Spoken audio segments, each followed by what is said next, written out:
Mga idol, nandito tayo ngayon sa Sitio Bayog, Barangay Kablong sa Santa Barbara dahil may nag-request sa atin na pasyalan natin si Alma Cerezo dahil mayroon siyang stage 4 breast cancer.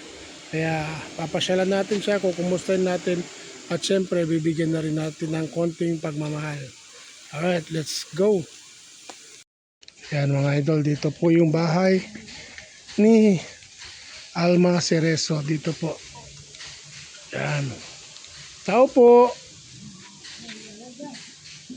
Ayan mga idol papasok na po tayo sa bahay ni Alma. Yan. Madam, good afternoon po. Good afternoon po. Yan po si Ate Alma Cerezo. Yan. Po. Yan mga idol. Madam, huwag kayo. Kumusta kayo eh? Kakahirap dyan. Laman.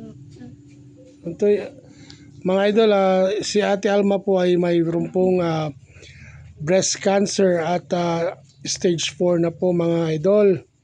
Kaya tayo po ay kinontak nung kaibigan niya para pasyalan at kumustahin siya. Ayan, kita nyo naman mga idol, hindi na siya masyadong nakakapaglakad. Kaya ayan, nalumpo na siya mga idol. Ito, i-vlog po natin mga idol dahil nagbabaka sakali po siya na mayroong magandang puso na makakita ng ating vlog at baka lang may gustong magpaabot ng konting tulong pambili ng kanyang gamot. Siyempre, sino ba naman yung tao na ayaw dugtungan yung kanyang buhay, di ba? Lahat naman tayo gustong dugtungan ng ating buhay. Sa awa ng Diyos, madudugtungan yan dahil walang imposible sa pagmamahal ng Diyos sa atin, di ba? Yan, kaya Ate Alma, manawagan ka po. Manawagan ka sa mga followers ko. Baka may isang tao dyan or ilan dyan na makakapanood ng ating video at makakapagbigay ng konting tulong sa inyo. Opo. Nananawagan po ako sa inyong lahat. Ma'am, sir. Isa po ako. Cancer patient. Stage 4 na po. Kumalat na po sa ulo ko, sa utak, hanggang sa buto ko. Kami po ay kapuspalan. Nais ko po sana humingi sa inyo ng kunting tulong para po sa aking pagpapagamot. Sana po ako po ay inyong maunawaan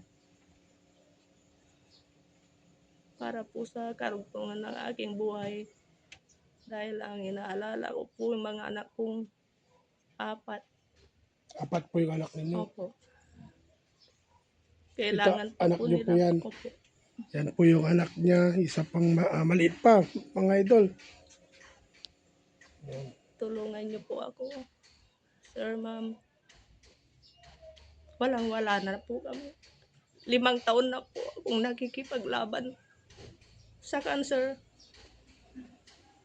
Hanggang sa kumalat na po dito sa buong katawan. Nahihirapan po ako. Nahihirapan po kami. Lalong-lalo na po sa pinansyal. Kahit saan, sino na po ang nilalapitan namin. Wala po talaga. Kapos pa rin.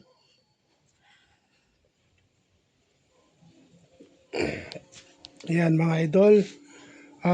Sana po may makapanood nito at handang tumulong po sa kanila.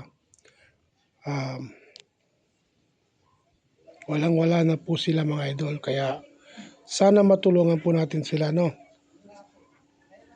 At yan ma, pagpasensyahan mo yung aming nadala sa iyo, ha? Ito po yung aming nakayanan para mga groceries para sa mga anak ninyo. tapos mayroon pong napakabuting puso na nagbigay po at magpapabot sa inyo ng konting financial po. Pagpasensya nyo na, hindi naman to kalakihan, pero at least galing po sa kanyang puso. Yan, nagpapasalamat ako kay Love Mare Vlogs dahil sa kanyang binigay na konting tulong para kay Ate Alma. Ito po ay magagamit niya sa pambili ng gamot. Ang pagpasensya mo na to, Ate Alma, ha. Salamat po. Yan. Mag-pray lang po tayo dahil wala namang imposible kay Lord, di ba? Kasi lahat naman ng meron tayo, yung buhay natin ay galing sa Kanya. Kaya isuko po natin lahat ng ating problema, kung ano man yung nararamdaman natin, at siya na po ang bahala para sa inyong pagpapagamot. Yan, walang imposible kay Lord. Kaya mag-pray lang po tayo, pag-pray namin po kayo. At sana mayroong mga mabubuting puso dyan na aalalay po sa atin. At pag mayroon, babalik po ako dito at dadalhin ko po sa inyo. Opo, sir. Ano po? Salamat po. Yan, God bless po sa inyo. Laban lang po dahil para sa mga anak ninyo. Ano po? Sige po. Sige po. Salamat.